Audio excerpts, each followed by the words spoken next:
Cubaan.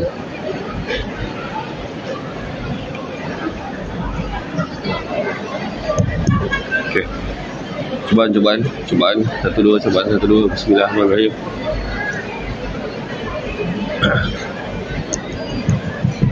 Cubaan. A'udzubillahi minasyaitonirrajim. Bismillahirrahmanirrahim. Assalamualaikum warahmatullahi wabarakatuh.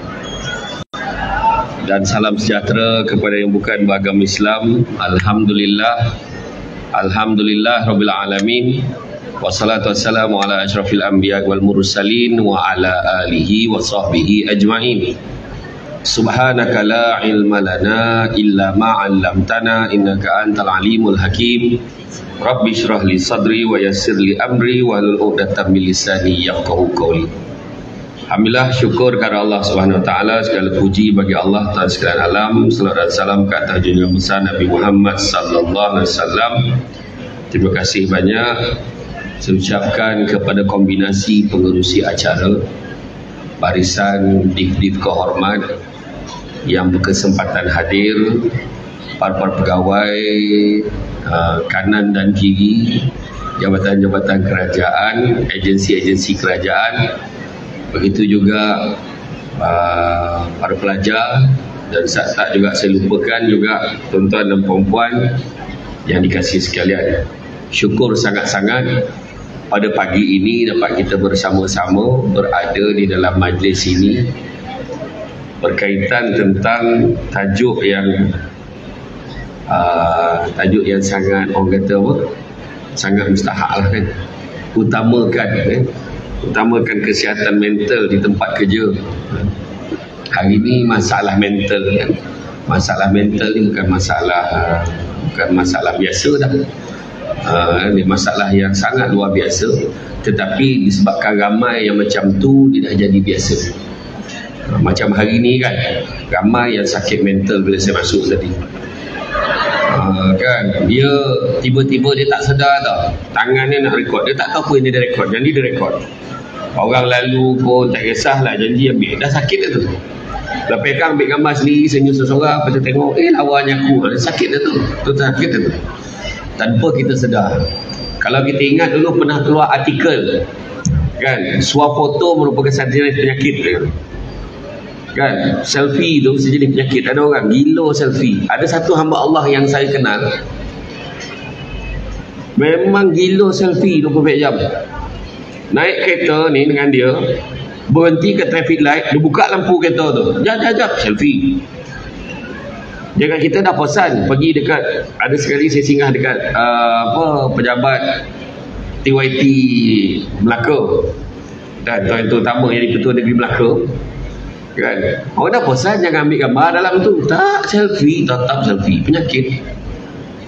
Lepas tu dia edit nombor kod dah elok galap, tiba-tiba dah orang kan. Cuba tengok, bila ambil gambar pula semua menyembunyikan kegilaan. Macam tu lah. Bila ambil gambar pula kan, semua tak nak tunjuk diri dia yang sebenar, menyuruh belakang orang. Kan nampak gomok, tak nampak gomok, tak ada tengok balik kan.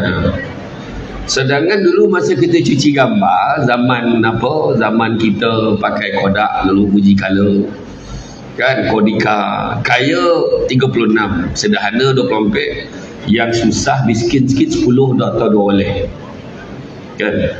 Tapi dulu mana tahu gambar jadi tak jadi, tak tahu dah. Minta lah jadi gambar kan, ya Allah, macam tu lah doa kan. Kau jangan mengigit, kau gambar ambil gambar, melotak-melotak gambar kau, marah. Sekarang boleh tengok, boleh semua sekarang, nampak tak kan. Jadi kegilaan ini bukan sebab gambar tu, tapi kegilaan hari ini berpunca daripada dunia tanpa sempadan, dasar langit terbuka, iaitu zaman teknologi maklumat. Kalau dulu kita sebut media sosial, kita sebut apa? Media sosial ni kita sebut TV, radio dan majalah dulu. Tapi hari ni bila sebut media sosial, orang tak sebut TV lagi dah. Sebab TV dikawal oleh pemerintah, menyebabkan kandungannya kandungan yang sebaik-baiknya. Kalau boleh, benda yang tak baik susah nak keluar televisyen. Tetapi bila adanya siaran TV berbayar, kan, TV satelit, orang dah mula melayari Netflix, Prime Video, Disney Hotstar, orang tengok internet TV dan sebagainya. Maka pada ketika itu kita akan lihat macam mana keadaannya. Dan masing-masing dah ada platform media sosial masing-masing. Ada satu hamba Allah, dia datang jumpa saya, dia tumpang kawan saya nak jumpa, duduk minum dengan saya. Dia boleh tak kita nak ambil satu gambar? Dia ambil gambar. Punya penyakit dia, tuan-tuan, ni saya cerita ni mungkin berlaku kat kita, kita tak perasan. Dia kata, dia kata, dia bisik, weh, ni, weh, ni, apa benda saya tanya, kau buat apa?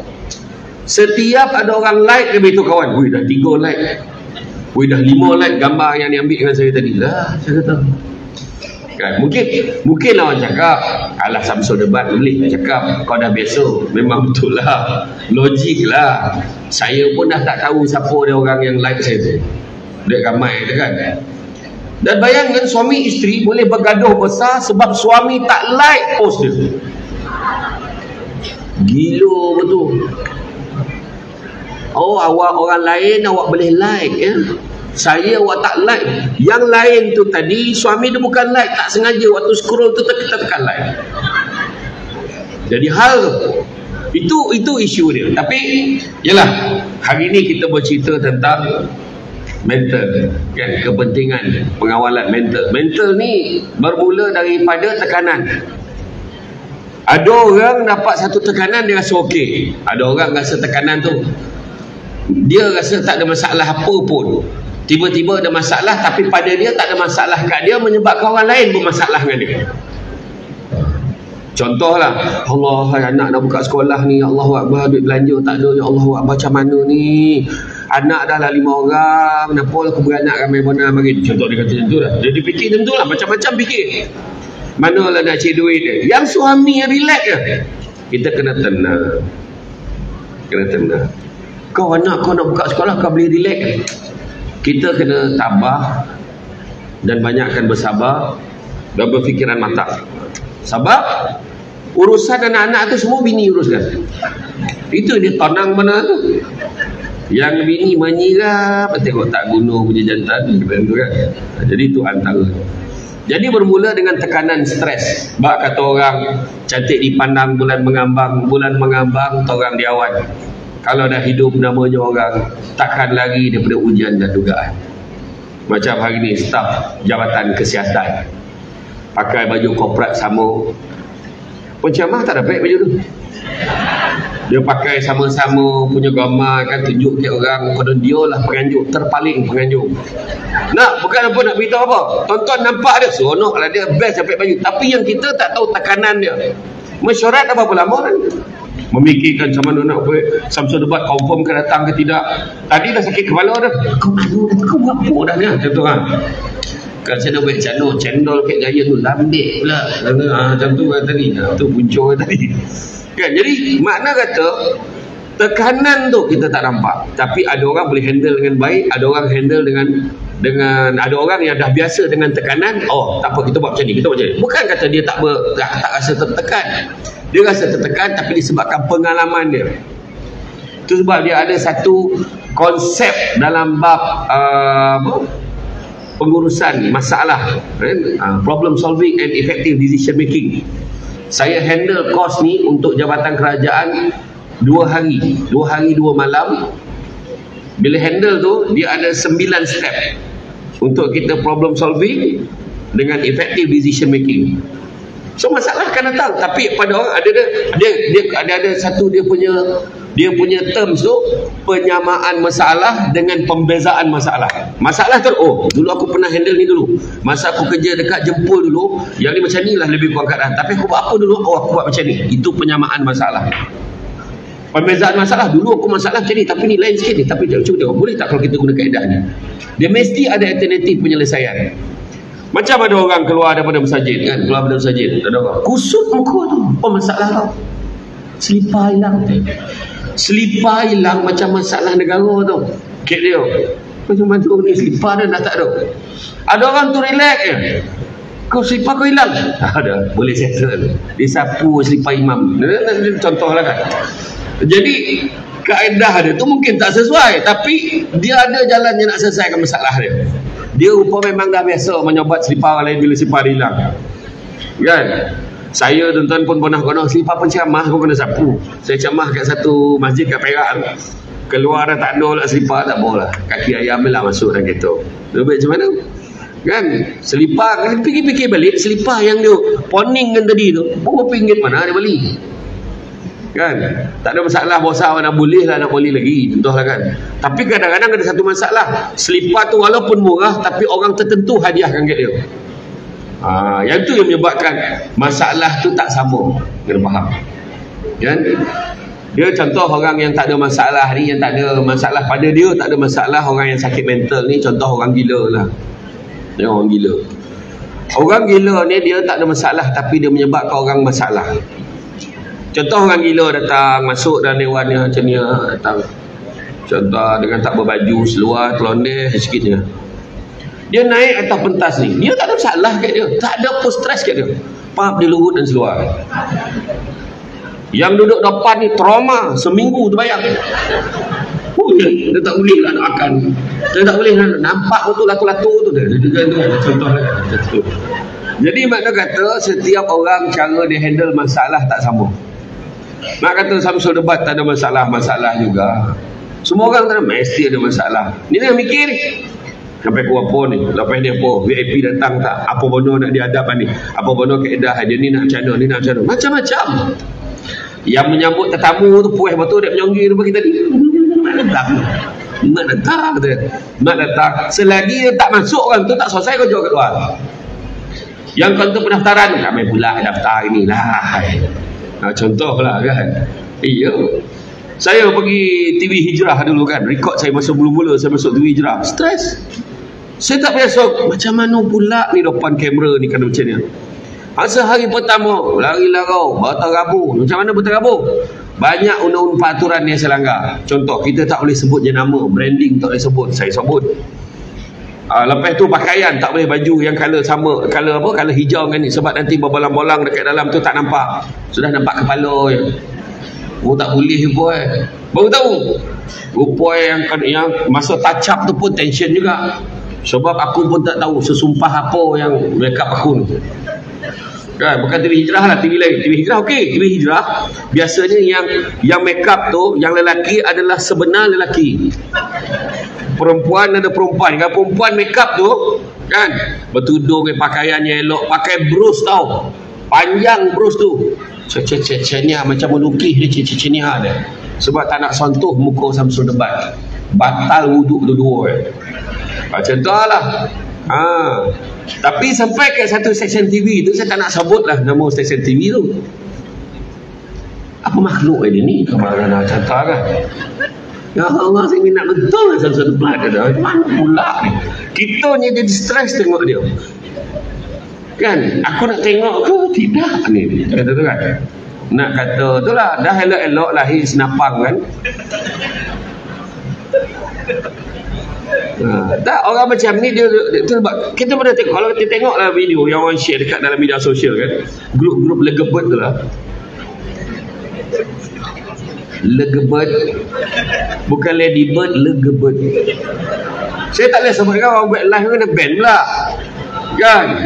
Tu saya sebut legebet tu kan. Jadi grup-grup ni orang normal tak macam tu kan. Ada yang sanggup pergi sampai ke Thailand, buang senapang, buang latu-latu. Yang tak faham tu pun diamlah. Banyak cerita tanya apa benda tak faham. Dia potong tu. Bukan semua orang survive tau. Bukan semua orang survive. Dia dah sign exclusion clause tu, kalau jadi apa-apa dia tanggungjawab. Potong tu ada yang pendarahan tak berhenti, mati, dilonggokkan dengan mayat-mayat yang lain tu, kemudian dibakar sekali. Dah lah mati cara macam tu, kalau bakar pula. Dekat Bukit Merah ada satu pusat konservasi orang hutan. Orang hutan pun kemurungan tau mikir pasal benda ni. Dia tak kena ke jantan betina tu. Betul. Kalau kita pergi ke pusat konservasi orang hutan tu, 98% orang hutan tu menyamai manusia. Sikit je lagi dia tak sama. Dari segi dia tak bercakap, dari segi rupa lain sikit. Untuk makluman semua, orang hutan betina pun period. Cuma dia tak makan ubek, itu beranak itu. Allahu Akbar. Itu sebabnya kalau bawa bini yang tengah mengandung, janganlah bawa pergi tengok. Terutama dekat bilik yang ada baby-baby orang hutan tu. Pakai pampers, minum susu banyak kanan kat nak kokang. Orang pilah cair tu benda tu. Ya. Itu cakap tu. Keadaannya kambing pun kena jantan betina. Maknanya bila kita lah tak afala ta'qilun, Allah Ta'ala tanya, apakah kamu tidak mempunyai akal? Gunakanlah akal kita. Itulah beza kita dengan makhluk Allah yang lain. Dan pada bukan Islam yang risau, camah saya international. Saya walaupun saya bagi hadis ayat Quran, you ambil yang baik-baik saja, jangan risau. Saya insya-Allah akan cuba sesuaikan ceramah saya, jangan risau. Kalau ambil hadis ayat Quran dia, tak ada agama ajar bodoh-bodoh tak baik. Kan? Dan tak ada agama ajar manusia berkasih sayang, jantan dengan jantan boleh je, tak ada. Tak boleh, tak mahu dah berlagu raket. Faham? Perempuan dengan perempuan pun poning. Jadi perihal hidup, stres ni adalah punca. Tekanan adalah punca kepada kemerosotan hidup. Stres boleh mempengaruhi tahap kesihatan kita, membawa pelbagai masalah penyakit yang lebih kompleks, membabitkan emosi dan juga fizikal, bukan saja kesan pada individu tapi pada insan sekeliling. Itu sebabnya hati-hati. Kalau kita ada tekanan, biarkan. Sebab jangan kita biarkan. Sebab ada orang bila tekanan datang dalam hidup dia, satu trauma sampai sepanjang hayat dia menghadap benda tu. Malahan ada yang sampai kena pergi ke klinik kesihatan, kena pergi ke kena ambil ubat secara berkala. Sebab tekanan pada dia tak sama pada orang biasa sebenarnya.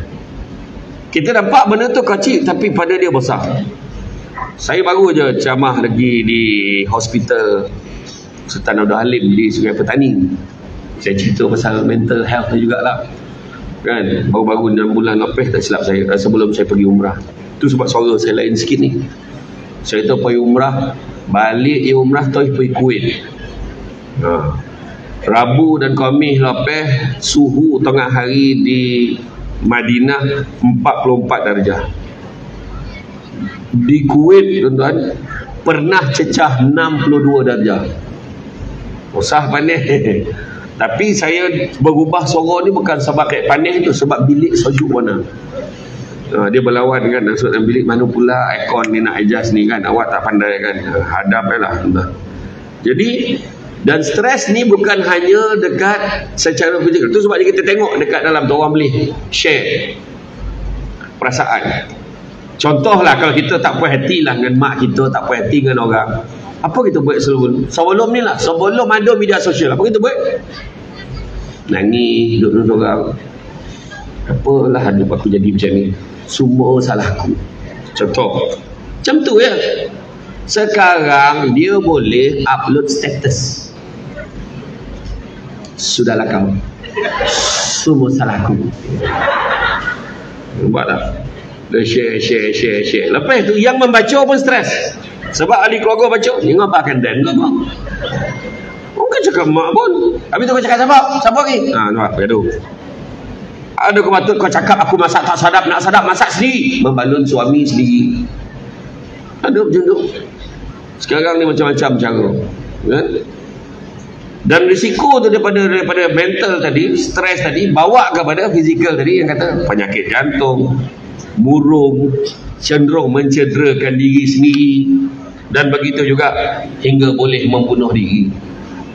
Kalau seorang tak tangani tekanan dengan sewajarnya dalam jangka masa panjang, dia boleh ganggu kerja, dia boleh ganggu juga ketidaktentuan dalam kehidupan. Yang tu yang kita tak nak. Tiba-tiba dah senyum seseorang. Saya ada lecturer saya seorang dulu, masa saya diploma in public admin di ITM di London, Lalu Gajah, Melaka. Bukan senang belajar tempat orang ni. Cerita kan. Wah, lendu kan. Dia mengajar, tiba-tiba dia senyap. Kata dia macam hal pula lecturer ni. Rupa dia kemurungan. Dia baru saja, dia tak kahwin lagi masa tu, lecturer tu. Kemudian rupa-rupanya kita baru tahu dia ada 2 trauma dalam hidup dia dalam tempoh sebulan. Pertama, tunang dia memutuskan pertunangan dengan dia. Dia agak berusia tau. Usia dia masa tu dah ingat 40 sampai dekat 50 lah. Dan satu lagi, dia kematian ayahandanya, kematian ibu dia. Jadi trauma yang datang ni menyebabkan dia jadi macam tu. Tak sampai 2 minggu lepas tu bertukar pensyarah. Tukar pensyarah. Lepas tu dia beritahulah keadaannya, dia kena rehat lah. Sebab dia tak boleh. Bukan semua orang tak boleh cope benda tu. Ada seorang anak murid saya, anak murid debat saya. Dia belajar di USIM. Dia ada suami yang sangat baik. Suami dia masa tu, seminggu sebelum suami dia meninggal dunia, suami dia beritahu, yang ini ni abang nak tunjuk ni, yang ni kad bank abang, ni nombor pin dia, kalau apa-apa hal keluarkan duit daripada sini, ni rumah abang dah settle bayar dah, yang ni. Tapi dia tak ada sakit, tak ada apa. Abang ni kenapa? Tak adalah apa-apa hal, besok sedang, tu beritahu. Dia kata macam tu. Dia dah beritahu semua dah. Lepas tu dia ada 2 anak. Masa sehari sebelum Hari Raya Cina, masa ni cerita dia masa sebelum PKP. Entah macam mana, ada satu kereta melawan arus, naik kereta Myvi King. Langgar suami dia ni tengah bawa anak raun petang. Tengah raun petang, langgar, jatuh dekat dalam parit. Suami dia mati dekat dalam parit tu dalam keadaan badan itu seolah-olah macam tengah sujud. Anak dia tu tak sedar, koma dalam 3-4 hari. Kemudian bila kematian suami ni, bayangkan suami yang baik, suami yang romantik dengan dia, penyayang, dia cerita dia. Anak ni bersedar, dia kata, Abi mana Abi? Dia kata, Abi, dia panggil ayah dia lah. Abi mana Abi? Nak jumpa Abi. Apa kata mak dia? Sabar, Abi tengah rehat, nanti bila dah sihat baru kita jumpa Abi, Itu janji mak dia. Lepas tu selang 3-4 hari, minggu depan tu, masuk minggu depan tu, anak dia macam dah sihat, pergi rawatan. Dalam perjalanan rawatan, kereta yang bawa ni aksiden pula, anak tu pula meninggal. Bukan semua orang boleh handle trauma macam tu. Atau saya kata tadi, bukan senang. Kematian, trauma yang paling besar sekali adalah menghadapi kematian. Saya sendiri pun menghadapi trauma kematian ni bukan senang. Saya kehilangan arwah ayah saya, manusia yang sangat kelakar dalam hidup saya. Jadi bila orang yang kelakar, kita tak pernah terfikir tau, dia akan pergi. Untuk malam-malam semua, ayahanda saya meninggal dunia ketika usianya 50 tahun. Awal tak sempat tengok saya graduate daripada LLB, kan? Saya ambil law di Shah Alam, tak sempat tengok saya grad. Dia diploma sempat, degree tak sempat. Masa diploma tu saya ingat lagi, saya ni atas petang tengok scroll sepap, saya nampak ayah saya kat bawah tu, ayah saya dengan mak saya. Sempat. Dulu Dewan tak bosan pun nak nampak mak ayah itu. Sekarang dah godang warna kan, bosan pun nak ramai warna orang belajar ni, kan? Masa degree tak sempat. Tak sempat apatah lagi nak tengok anak dia jadi Samsul Debat. Memang tak sempat. Tak sempat tengok anak saya kojo, tak sempat tengok anak saya buka konsultan, tak sempat tengok anak saya ceramah, tak sempat. Tapi dia sempat, saya ingat lagi, dia sempat tengok saya masuk pertandingan pidato final negeri untuk pergi kebangsaan di sekolah SMKA Pedas. Masa tu saya bertanding, saya daripada Seremban, saya tak nak tanding Seremban, saya nak tanding kat kampung kelahiran saya, kat kampung Aidedali, Batu Kikir. Saya balik Batu Kikir, bertanding kat mana? Kat sekolah menengah kebangsaan Batu Kikir. Anjurannya Jabatan Penerangan. Disebabkan saya lah Jabatan Penerangan buat peraturan, siapa yang pernah menang mana-mana pertandingan anjuran Jabatan Penerangan diharamkan masuk pertandingan. Dulu kalau tidak, duit kahwin saya, duit apa semua pakai duit debat dengan pidato macam ni. Saya masuk kat Jempol, juara wakil daerah, sampailah pergi ke peringkat negeri dekat SMK Pedas. Masa tu arwah abah saya datang. Tak sangka saya jadi juara. Apa yang paling saya tak boleh lupa, momen saya naik bas nak balik, saya nampak arwah abah saya bawa motosikal, bawa piala pusingan tu. Bawa balik. Itu saya kata, kita kalau rapat dengan seseorang, kehilangan dia bukan senang. Nampak? Saya kehilangan seorang lagi. Siapa? Kawan baik saya daripada kecil, daripada darjah 1 sampai darjah 6. Sampailah dia masuk SMKA Syekh Mat Sains, saya masuk Semak Labu. Kemudian saya masuk degree, saya ambil diploma Public Admin, dia ambil diploma Engineering di Arau Perlis. Kemudian sampai degree, dia sambung di Shah Alam, saya pun sambung di Shah Alam. Last moment saya duduk jumpa dengan dia dekat tu, Tepak Sirih yang dekat AST dekat Somban tu. Nah, Tepak Sirih, mana ada budak duduk situ? Saya duduk dengan dia, duduk makan aiskrim Cornetto tu. Berat. Dil, aku rasa lah Dil. Nama dia Aidil. Kawan baik saya. Memang tak ada dah kawan baik. Kalau mengaku kawan baik tu bohong tu. Baik sajalah, tapi rapat pun tu ni. Dia aku rasa dah setiap kali saya nak keluar rumah, saya kena singgah mas dia. Dia nak keluar rumah, dia kena singgah mas dia, lesen. Cik Samsul ada tak? Cik Aidil ada tak? Aidil ni. Nah, lepas tu keluar. Keluar kejap, jangan lambat balik. Tu lesen nak keluar. Kan keluar. 2 minggu lepas saya cakap apa? Dia aku rasa kita bersanding mau sesama ni dia. Sebab kita rapat, mau kita bersanding sama-sama, boleh fikir pasal bersanding. Girlfriend pun tak ada lagi salah. Kan rasa tersanding. Tahu tak dia cakap apa? Aku macam tak nampak lah kita bersanding dekat dia tu. 2 minggu lepas tu saya balik daripada kuliah di Shah Alam. Saya balik sampai daripada Shah Alam nak balik ke, saya duduk dekat rumah makcik saya masa tu dekat section 25 Seri Muda. Selalu tu saya nampak dekat depan hotel, area hotel di Palma, section 18, kalau siapa pernah pergi, dekat longkang besar tepi jalan utama tu, ramai orang. Apa hal tu? Entah, tak tahu. Saya pun lalu balik rumah. Lepas tu ada orang cerita dekat kedai dekat dengan rumah makcik saya tu. Wih, tadi tu budak kena bunuh. Ada budak kena bunuh, tak tahulah siapa. Lah, aku kesian budak tu. Bengkak-bengkak, berdarah-darah muka tu. Sian. Lepas tu petang tu saya dapat call. Arwah abah saya call balik. Kenapa? Ni Aidil meninggal. Ha? Sebab apa? Tak ada siapa pun tahu. Punya baik arwah Aidil ni. Dan arwah Aidil ni cerita lah sikit kan. Punya baik dia ni, dia tak tinggal semayang. Kita semayang dulu, keluar tak pernah tak bawa kabel card nak semayang kan. Lepas tu dia ni pernah marin lah. Dia tu pernah lah adalah girlfriend dia, tapi girlfriend pun memang insyaAllah syariah compliant, pegang tangan tidak, apa tidak, memang jago betul lah. So lah kau ada girlfriend, dia tak ada girlfriend. Saya tak ada girlfriend, tak, muka selenga, belum baik channel. Dia pula lepas tu tak macam mana dia clash dengan girlfriend dia tu.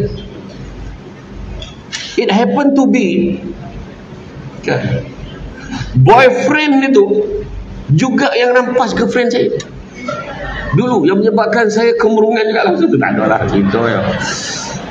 Tapi bayangkan bila dah clash tu, kau boleh tak, masa tu dia tak ada motosikal, saya hantar lah naik motor Honda Cup saya, NU 502 nombor plate kan, kelajuan maksimum 40 km sejam. Okay, polis kalau tak, kau tak jalan kaki pun boleh tahan, ada berhenti, kau tak payah kau nak lagi, cerita kan. Dia cakap dengan saya, boleh tak kau hantar aku dekat Seremban? Kenapa lah? Rumah girlfriend ni kat area Kajang. Dia nak pulangkan semua surat-surat hadiah yang pernah dia bagi, sebab dia dah tak ada apa-apa. Aku nak pulang balik lah, amanahnya, tak apalah, dia dah ada orang lain, aku kena pulangkan, dia kata. Dia pulangkan surat-surat. Kalau kita bakar dah, lantak kau mampu lah kau tak, kan? Tapi tak, dia hantar tu, dia balik rumah. Ada satu trip lagi lah, ada lagi 2 trip dia hantar. Okey, dah settle lah, kita buka buku baru dia. Tu tak ada cakap apa. Ada satu lagi lah. Apa dia? Dulu masa aku baik dengan dia dulu, aku pernah janji nak hadiahkan dia Walkman. Dulu Walkman. Kau nak belikan kau? Yalah, dah aku janji kan nak beli aku. Lah, kau dah tak ada apa-apa dengan dia, sudahlah. Tak.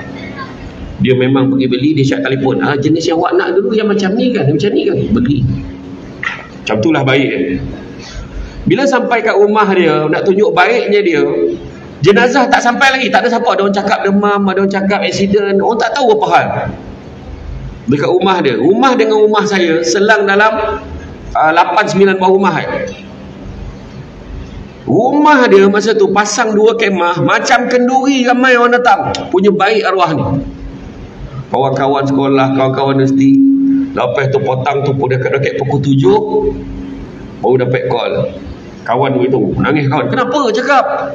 Aidil mati kena bunuh. Kena bunuh dekat seksyen 18 Shah Alam tu. Aku lalu situ tadi dia ke? Saya baru tahu. Dan bila arwah ni sampai, awak bengkak, bengkik semua, berdarah kan. Masa tu arwah abah saya yang bawa tahlil kat rumah tu. Tak sampai 2 bulan arwah abah saya pula meninggal. Macam itulah kan. Rekalah nanti kemudianlah kita cerita. Tapi nak beritahu, trauma ni bukan semua orang boleh hadapi. Adalah kesannya pada saya waktu saya belajar dulu. Saya tak nak cerita kat sini, nanti rahsia tu terbongkar. Sebab adalah bodoh yang saya buat tanpa pengetahuan keluarga saya. Cukuplah saya cakap macam tu kan?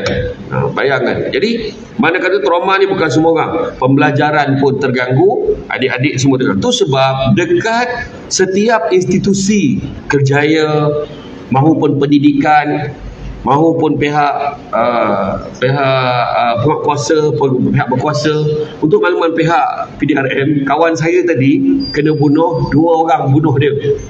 Dan rupa-rupanya dapat tahu salah pukul, salah orang. Bayangkan kawan saya ni, dia ada 2 beradik je. Dia anak sulung lelaki, satu lagi adik perempuan. Bila meninggal dengan adik perempuan dia, bayangkan keluarga yang hilang, orang kata tempat bergantung, tu anak sulung, harapan keluarga. Tapi yang paling saya respect, bila dekat kubur, mak dia cakap, mak saya pesan kat mak dia, sebab kapan? Dia kata, sabar banyak-banyak ya. Tahu tak mak dia cakap apa? Tak apa, saya memang maafkanlah siapa yang buat anak saya. Dekat kubur tu, hari ke bumi tu, mak dia boleh maafkan. Sebab dia tahu anak dia orang baik, ramai orang datang, macam itulah cerita. Jadi masa tu dah tak sama dah, keadaan dah tak sama. Tapi itulah tekanan. Itu sebabnya saya kata setiap institusi semua adanya unit counselling. Jangan ingat, tak nak lah aku kau jumpa ada masalah kan.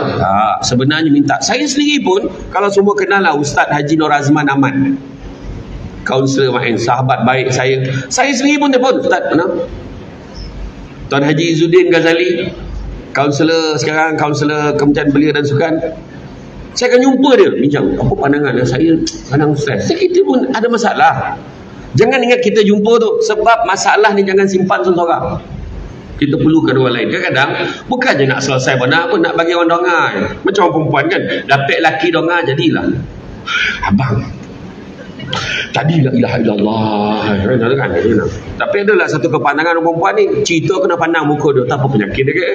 Tu pun pandang asnya apa hal dia ada tu, dia tak puas dia bila dia cerita.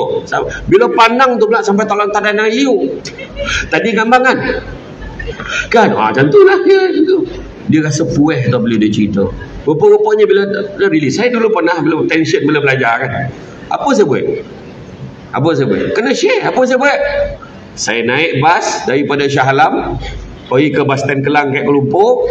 Sampai kat Kuala Lumpur bas stand Kelang, naik bas lepas tu balik ke Seremban, pergi naik kat Pudu, tukar naik bas SKS dulu, sampai Seremban naik bas Pancu. Naik bas Pancu tu pun boleh stres tu, sebab dia penghujung Pancu ni kan. Kadang-kadang tak ada bas, dah elok dah Pancu, dia tukar label depan Temiang. Kenapa lah pakai Temiang pula, kan? Tukar turun balik macam tu kan. Jadi sampai nak cerita ni, kita punya treatment stres tekanan kita ni, balik sampai rumah, itulah yang orang perempuan kena belajar dengan seorang mak. Tengah stres, kepala ni bersarang ni, macam bono dalam kepala, nak nama jantan. Ni lelaki-lelaki ni, induk depan ni, semua stres. Kau tengok muka, menanggung, tengok. Apatah lagi yang anggota polis tengok, menanggung. Ni report tu tak settle lagi, tu tadi kan kejap lagi bos nak tengok ni. Dah ada dah fikir. Sampai rumah, Assalamualaikum. Balik kau. Pahal balik kan.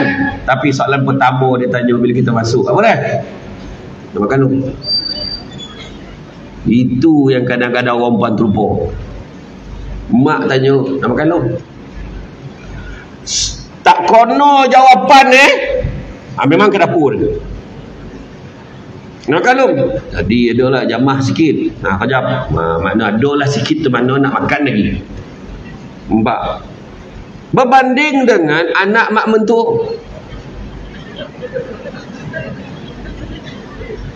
bini kau lah kan? Sampai rumah, lambat balik. Piona ni, apa hal? Apa? Mau nak jadi apa? Dah tahu tak aku apa hari ni? Ingat apa hari? La ilaha illallah. Macam mana tak stres? Mak ni tu soalan tanya. Makan lu? Tadi ada lah sikit. Aku jawab. Lauk lempar-lempar yo. Tolu tu. Latu-latu dada. Macam pizza kan, pesan tak? Ini bini sekarang nipih ya. Macam pancake. Tu nama dia tolu dodau.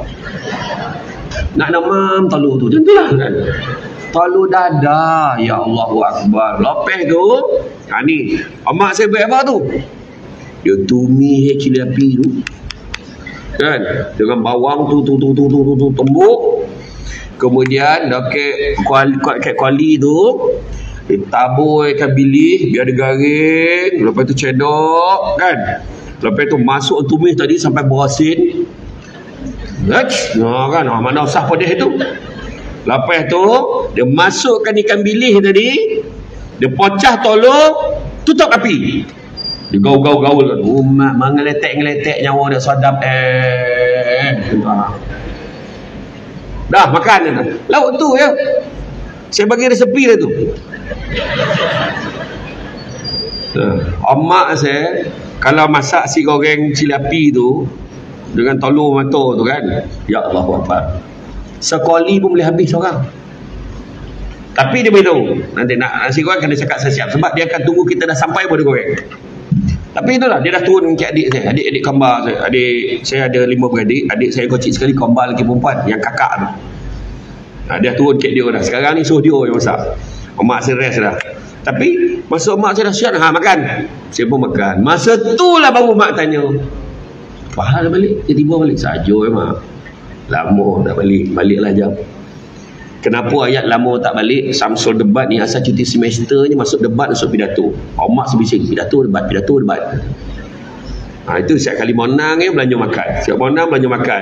Bila lagi bertanding? Kalau belanja makan dia tanya tu bila bertanding kan cakap. Ingatkan dah habis. Tu kerja selesai tak sama ada ceramah pula kan. Saya doa tadi kita minta lah batal pagi-pagi ni. Tak batal dah jadi lah macam tu lah. Kan, jadi masa tu mak tanya, tak ada apa mak, dah lama tak balik. Ya ke? Macam mana? Okey. Kelas semua okey. Sadap lah. Tambah lagi. Sonok lagi makan. Licin. Lepas tu petang tu pukul 6 naik bas. Bukan cerita masalah pun. Burak macam tu je. Naik kereta, naik bas, balik ke Shalam. Macam dah settle masalah. Nampak tak? Sebab sebenarnya ni mendengar ni, kemahiran mendengar. Jangan kau sound orang tubuh balik. Kadang orang perempuan marah anak, marahlah anak. Jangan kau pindahan ke laki kau. Orang perempuan ni tak ada nampak Yayu ni pakai baju korporat putih logo kementerian ni. Dia tudung macam tu, macam tu. Ada yang tudung macam ni, buat juntai lah topi tu kan. Iya kat sini kau main lagi Ustaz, holding room dulu. Ustaz masuk tu, okey. Dah ready dah. Alhamdulillah. Pijak somut dia mati. Bukan pijak somut tak mati, dia mati gitu. Tapi balik rumah kau tengok orang perempuan. Ya macam ni lah, dia buka tudung tu. Sap dia. Dia buka anak tudung tu. Dia lopeh apa dah kapam dah. Dia pakai baju binatang. Lepas itu mula cari habitat. Dia mula dalam speaker, pergi mandi. Astaghfirullahaladzim. Kenapa budak sekolah tu galak? Memang mak ayah hari macam tu. Ya Allah, siapa dia tu? Macam tu benar seorang macam tu lah panggil kat rumah, kata jiran pula. Pergi mana? Tampar apa kau buat apa dah ni? La ilaha illallah. Suami sampai. Assalamualaikum. Abang. Alah. Abang pun balik. Dia pun bising-bising ni. Biasalah bang, anak kita. Pergi mana? Dia marah balik budak. Ini tak. Pergi mana? Tampar kau. Kau apa budak? Assalamualaikum. Ini saya call. Kawan tu baru sampai kat pintu. Kau pula dengan aku pula kono ni. Salah time aku balik ni. Jangan. Ya. Satu lagi banyak. Walaupun stresnya bukan pembunuh utama manusia, tapi perlu diingat dia penyebab utama kepada masalah jantung, sehingga kini kekal di tangga teratas sebagai penyebab kematian di Malaysia. Sebab dia makan ubek tu kena kawal. Jantungnya laju tu. Nak tengok jantung laju tak laju, tengok kadar kedipan mata kita. Macam tu kan? Deg. Tu yang lalap tu kan? Deg. Ya. Kalau tengah berdebar tu duk. Tapi ada orang yang macam tu, saraf mata masalah ada. Assalamualaikum, macam sihat. Lama tak jumpa lah. Tu ada orang macam tu. Tapi ni cerita betul ni. Nak tengok macam orang interview kan. Macam mana nak tengok orang tu berdebar, nervous? 3 tanda orang nervous bila nak interview. Pertama, dia kerap menguap. Macam budak-budak kan, kau nak pergi ujian lisan kan, berdobar sebelum bilik tu. Malam tadi tidur awal tu. Kedua, tapak tangan berpeluh. Kan? Yang ketiga, mata pergi dulu. Kau dah baca dulu. Kau baca apa dah? Dia takut. Tu. Tapi ada yang macam tu. Yang okey je, tak ada salah. Dia ada. Kan? Kemudian begitu juga menurut pandangan Islam, firman Allah SWT, dan ingatkanlah peristiwa ketika Tuhanmu berfirman kepada malaikat, sesungguhnya aku hendak menciptakan manusia dari tanah liat yang kering, yang berasal dari tanah kental yang berubah warna dan baunya. Kemudian apabila aku sempurnakan kejadiannya, aku tiupkan padanya roh dari ciptaanku, maka hendaklah kamu sujud kepadanya. Roh dekat dalam ni Tuhan tiupkan juga supaya dia ada perasaan, dia ada rasa gembira, dia ada rasa sedih, dia ada rasa excited. Nampak? Jadi semua tu ada. Jadi jasad perlukan makanan yang sihat, roh juga perlukan sentuhan yang sihat, iaitu keimanan. Perlukan kepada agama. Macam saya cakap tadi, tak ada agama yang ajar benda tak elok, tak ada. Kan? Tak ada. Saya tengok banyak cerita Melayu saya tengok, tapi saya tak tengok banyak lah. Drama Melayu saya tak tengok banyak lah, sebab saya malas leceh-leceh tu. Dia baru nak tampar, bersambung. Dia semalih tengok kan. Tampar tu korek. Itu kat pejabat semua tanya, kau rasa sampai tak penampai weh? Dia rasa sampai lah roket bona dah nampak itu. Wah, tentu akan berbincang. Bagi saya tu drama Melayu, tak nak malam raya. Lagi saya tak tengok. Tak terlayung tengok. Tak lalu tengok. Tak ada hakor mati. Itulah. Dah hakor mati. Tu kan tengok filem Tamil. Kan, kalau di Pabali tu nyanyi-nyanyi, berjoget, tong kan. Iya, berjoget, pak tukar baju, kau jak ke bukit, kau jak bawah, kau jak sini, kau jak ke sungai, kau jak ke London. Lama sebila dia sampai kan kan. Iya. Kau tengok drama Cina, kong sini gaduh sudahnya tarian singo, pak bagi angpau. Baik, tak ada masalah pagi raya. Kalau drama Melayu, tengok tak yang pondok buruk tu, sorry betul tengok Macam Rawi tu malam raya. Kan dia pondok buruk dia yang dia kayu pakai apa? Bukan dia pakai enjin apa, pakai tangan dia kau kona masuk ke sawah tu kenapa? Nak menangkap dia tak boleh bangun, dia matilah apa hal? Nak sedih tiap-tiap tahun cerita tu. Dia kalau dengar dialog tu kan, mak sedap rendang ni nampaknya. Mesti seronok kan kalau besok kita dapat makan rendang ni sesambung. Tu nak hati tu tak payah aku tengok. Mana hati mana dah tu. Tu dah korek, dah kasi dah. Lah, apa hal tu? Iya. Tu sebab saya suka tengok filem Tamil, sebab dia boleh mengasah critical thinking. Kau tak boleh agak ending ni macam mana. Iya. Kau tengok VJ tu. Ikut hukum tu, hukum alam. Tak ada Kementerian Kesihatan dalam dunia boleh selamat anda penyakit itu. Kalau tikam dah banyak, dia boleh keluarkan berlawannya lagi tu. Betul. Iya, kau tengok Man of Steel, Superman, dia lawan 4 orang daripada planet Krypton. Rajini 3 lori lawan dia tahu. Yang turun semua bawa sabit, bawa parang. Dia pakai selendang. Berhenti nak. Iya. Tu tuan-tuan tengoklah sendiri. Kan? Kadang-kadang orang rumah si cakap apa? Bang tak tahulah rumah ni rumah India, rumah Melayu, tak tahu dah. Dongar kan kuek kan. Iya. Kan? Ada kala menceritakan masalah akan melegakan hati kita. Terus cerita tadi. Jadi luahkan kepada siapa? Maka sebaik-baik tempat meluahkan perasaan adalah pada Allah Subhanahu Wa Taala. Contohnya dalam surah Yusuf, luahan Nabi Yaqub alaihissalam tertekan kerana kehilangan orang tersayang. Tengok dah diajar dalam Quran.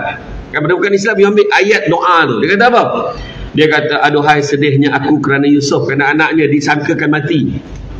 Anakku Yusuf, dan putihlah 2 belah matanya disebabkan ratap tangis duka citanya kerana ia orang memendamkan marahnya di dalam hati. Surah Yusuf ayat 84. Jadi luah pada siapa? Luah pada Allah. Ya Allah, luah pada Tuhan, bantu aku ya Allah. Aku tak kuat ya Allah. Ya Allah, kalau benarlah jodoh dia padaku, dekatkanlah ya Allah. Contoh nak benar kek dia kan, sebab baru 2-3 hari ni rasa tiba-tiba harapan tu berputik kembali kan. Kemarin harap rupa-rupa jadi milik orang. Hero pendekar main-main, rupa-rupa tiba-tiba pula harapan tu ada lah balik semula mulai semalam. Kau tak faham, tak apalah, payah main cerita lah kan. Macam tu lah. Jadi kemudian apa? Lambek. Tahu, tanya kat orang YTJT yang tahu je tahu. Macam tu lah. Kemudian beriman kepada qada dan qadar. Kita tahu ada ketentuan Tuhan. Kalau Tuhan dah tentukan rezeki kita itulah dia. Jangan stres, tension melampau-lampau sampaikan kita lupa pada ketentuan.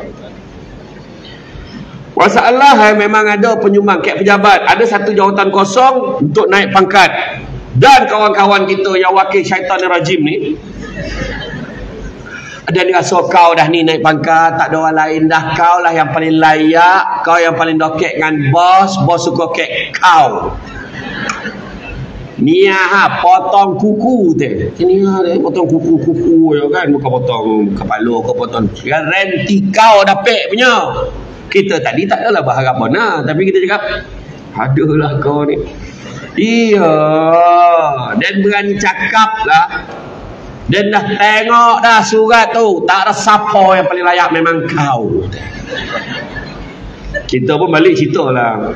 Itulah bang, tadi kan kawan kat pejabat semua cakap mungkin Ayang lah dapat jawatan tu. Boleh ke? Tahniah lah, tapi jangan harap benar. Bang, dia cakap confirm dah. Minggu depan tahu lah ni siapa dapat. Abang doa tahu. Iya. Minggu depan sekali dapat orang lain. Apa itu datang balik yang setan dia tadi. Aku pun heran macam mana bukan nama kau. Mana? Itu masalah dia. Masalah dia, kita kena faham. Kalau Tuhan rezekikan tu jodoh kita, Tuhan rezekikan itu rezeki kita, jangan kita risau. Tapi kita kena faham, dalam satu benda yang kita minta, 3 saja keadaan sangka baik dengan Tuhan. Pertama apa? Pertama, Tuhan makbulkan sama macam yang kita minta. Kedua, Tuhan tak bagi yang kita minta tu, Tuhan bagi lagi baik lagi pada tu. Contohlah orang perempuan, ingat tak zaman kena tinggal ke boyfriend begini? Ingat tak? Mampu tak gunanya jantan hantar lakau, dia bakar agama hantar kau terbakar dengan kau terbakar, ya Allah bakarlah dia, matilah kau. Dia kan rupa-rupa hikmah lepas 2-3 sampai tahun kita jumpa suami yang jauh lagi baik daripada ex boyfriend kita. Melampuh anak, ya Allah akbar. Rajin motor dia beranak, ya Allah. Asal bagi salam, Assalamualaikum, salam beranak lah. Asal menyaut dia beranak. Asal menyaut beranak, kadang tak sampai bagi salam, topuk nyamuk pun beranak. Ya faham, tak faham sudah. Nampak budak sekolah tu dah mula blur. Baru topuk nyamuk pun tak. Kau diam lah, kau tak faham. Macam tu lah rezeki. Lepas tu dapat tahu pula ex-boyfriend kita tu tidaklah sehebat yang disangka. Nampak tak? Iya. Walaupun suami kita tu tak ada lah handsome mana kan. Orang kata tu arwat lah kan. Asal muat kan. Janji ada daripada tak ada, tekan okey lah tu. Biarlah suami kita ni, biarlah suami kita tidak setampan Fatah Amin, Aaron Aziz dan juga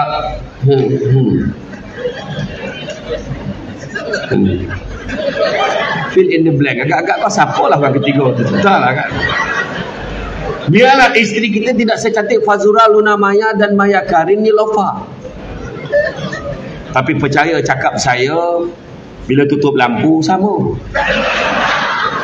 Kau ingat yang lawa Fazura tadi kau apa semua tutup lampu menyala muka? Tak ada tu.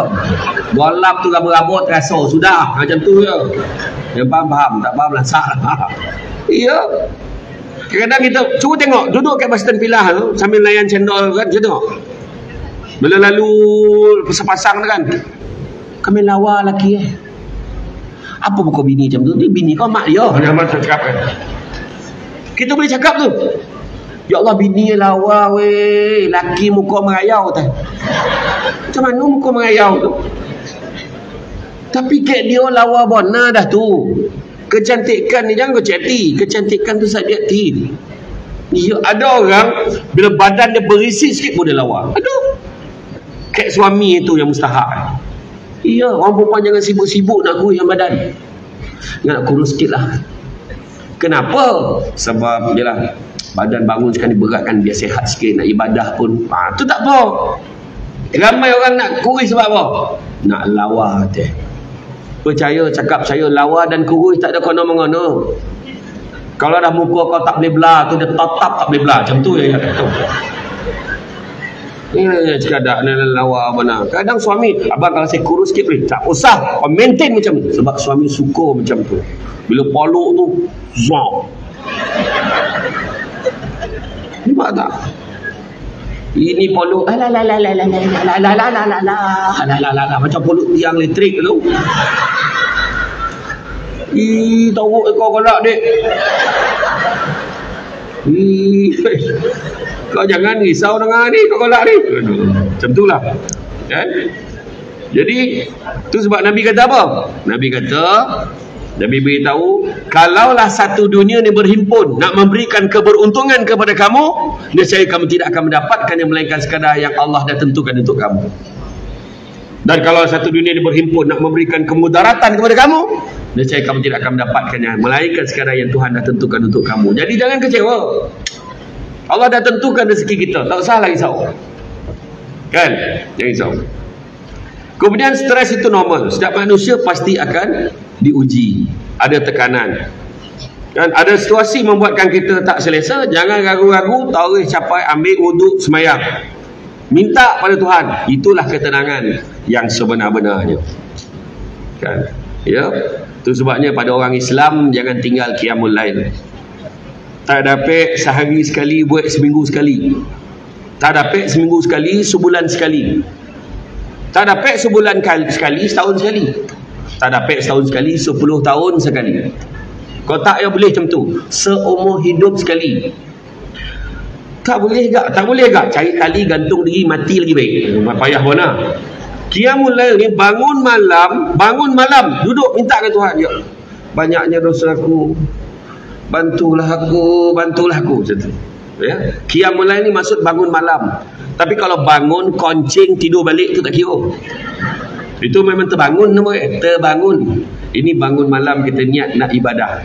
Ingat kat Tuhan. Paling tidak, paling malas pun doa. Bagilah aku ketenangan. Berikanlah aku ketenangan. Baik. Semua orang nak tenang dalam hidup, betul tak? Iya. Saya balik daripada Kuwait lagi tu. Bayangkanlah.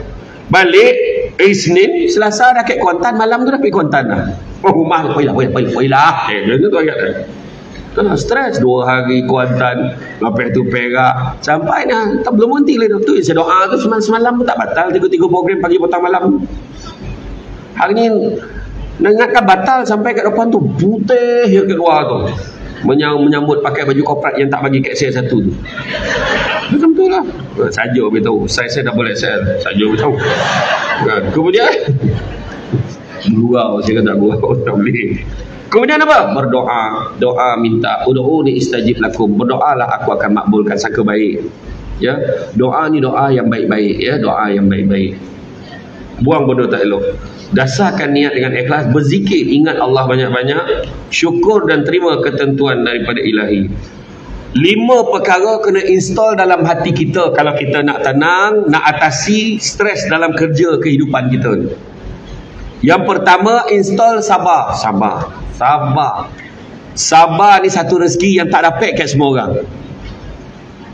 Bukan semua orang boleh sabar. Ada orang dia maki hamun, boleh marah orang depan ramai orang. Ada orang macam tu. Kan? Ada orang macam tu. Apa pesan Saidina Umar? Saidina Umar, kalau kamu menegur, tegurlah secara peribadi. Tapi kalau kamu menegur secara umum, bermakna kamu bukan menegur, tapi kamu menjatuhkan maruah. Sesio tuan-tuan. Kan? Beribadah banyak, tapi menjatuhkan maruah orang, memalukan orang. Jangan. Itu sebab sabar. Ada satu perempuan tu, dia nak naik kapal terbang, tengok flight dia delay, dia pun singgah dekat satu kedai tu, dia beli satu majalah, dia beli cookies. You know what I mean by cookies? Orang Terengganu sebut seku dah, biskut. Dia beli cookies, dia duduk kat satu kursi panjang kat KLIA tu, dia duduk, kursi tu ada kosong tengah-tengah, ada lelaki duduk tengah-tengah tu ada cookies. Dia buka cookies tu, dia ambil skoping, lelaki tu ambil skoping. Habis skoping, lelaki tu ambil skoping. Salang sali, skoping. Dia dah berdidih dah mati ni. Kau tak ramai orang dalam dia. Dia lotukan muka ni. Skoping. Sudah tinggal skoping lagi. Dia nak tengok jantan tu baik apa. Lelaki tu boleh ambil, patah 2. Bagi dia satu. Dia punya bangih ya. Hui! Dia tu. Dia pun pergi. Bila dia pergi, dia dah goram. Tak pokok dah lah ni duduk flight dia pun sampai. Dia naik flight, duduk kat seat dia. Dia nak baca balik majalah dia, nak ambil cermin mata, dia buka beg tangan dia, baru dia perasan yang cookies tu masih ada dalam beg tangan dia lagi. Maknanya cookies tu tadi lelaki tu punya. Lelaki tu tadi tak kisah selang seli. Masa yang tinggal skoping tu dia patah 2 bagi. Perempuan tu marah. Lah, kau nak semua kau? Dia dah mati Kira baik lelaki tu tadi. Nampak tak? Kalau dia sabar sikit, kau cakap, kenapa awak makan cookie saya ya? Tanya. Tak adalah. Ni saya punya. Ya ke? Tengok, dalam beg saya ada. Saya sambung kan? Sambung. Macam tu. Lelaki seringkali menghadapi situasi seperti ini. Lelaki gemar dipersalahkan. Apa juga yang berlaku. Adalah. Yang kedua, syukur. Sentiasa bersyukur. Aku ni teruk aku, ada orang lagi teruk pada aku. Syukur. Kenapa manusia tak bersyukur? Pertama, sibuk tengok apa yang orang lain ada sampai terlupa apa yang kita ada. Baiklah. Ya Allah, nak ke budak perempuan tu kat aku, lawanya dia, ya Allah, dia nak tak kat aku, ya Allah, cantiknya dia nak ke kat aku. Dia terlupa dia dah ada bini. Selalu mana jadi macam tu dia katakan, nampak tak? Tu maksud saya tadi. Jadi mana kata dia terlupa apa yang dia ada. Kedua, manusia sibuk melihat apa yang orang lain yang lebih daripada dia, lupa tengok orang lagi susah pada dia, menyebabkan dia tak bersyukur. Dan yang ketiga, kenapa manusia tak bersyukur? Sibuk menyatakan apa yang dia ada hari ini